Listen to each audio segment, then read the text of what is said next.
रंग बदलने में बड़ी माहिर लग रही है।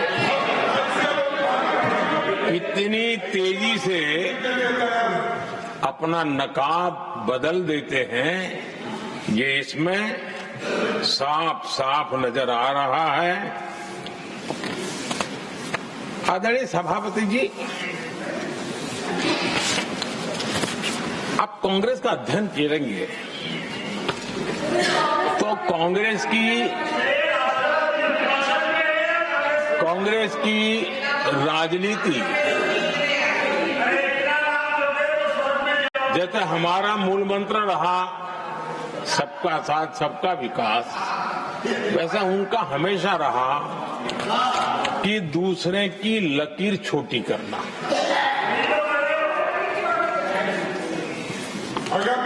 और इसके कारण उन्होंने सरकारों को अस्थिर किया। किसी भी राजनीतिक दल की सरकार कहीं बनी तो उसको अस्थिर कर दिया, क्योंकि लकीर छोटी करो दूसरे की, इसी काम में वो लगे रहे। और ये जो उन्होंने रास्ता चुना है ना, औरों की लकीर छोटी करने का, लोकसभा के बाद भी जो उनके साथ थे वो भी भाग रहे हैं, जो उनको पता चला गया ये तो हमें भी मार डालेंगे। और यही उनकी नीतियों का परिणाम है कि आज ये हाल हो गए हैं कांग्रेस के। देश की सबसे पुरानी पार्टी, आजादी के आंदोलन से जुड़ी पार्टी, इतनी दुर्दशा। ये औरों की लकीर छोटी करने में अपनी शक्ति खपा रहे हैं ना। अगर वो खुद की लकीर लंबी करते तो उनकी ये दशा नहीं होती। और मैं बिना मांगे एडवाइस दे रहा हूं, आप अपनी लकीर लंबी करने में मेहनत कीजिए, सोचिए, तो कभी न कभी देश आपको भी ये 10 मीटर दूर यहाँ आने का अवसर देगी।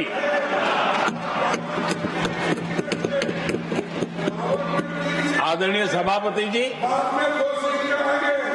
बाबा साहब ने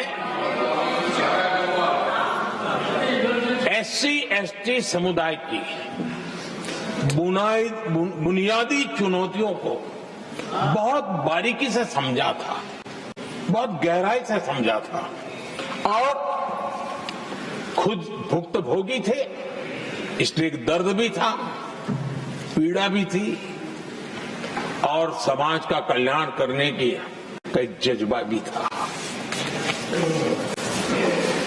और बाबा साहब ने SC/ST समुदाय के आर्थिक उन्नति के लिए एक स्पष्ट रोडमैप देश के सामने प्रस्तुत किया था, उनकी बातों में प्रस्तुत होता था। और बाबा साहब ने एक बहुत महत्वपूर्ण बात कही थी, मैं उनका कोट पढ़ना चाहता हूं। बाबा साहब ने कहा था, भारत एक कृषि प्रधान देश है, लेकिन दलितों के लिए ये आजीविका का मुख्य साधन बन ही नहीं सकता। ये बाबा साहब ने कहा था। उन्होंने आगे कहा था, और इसके कई कारण हैं।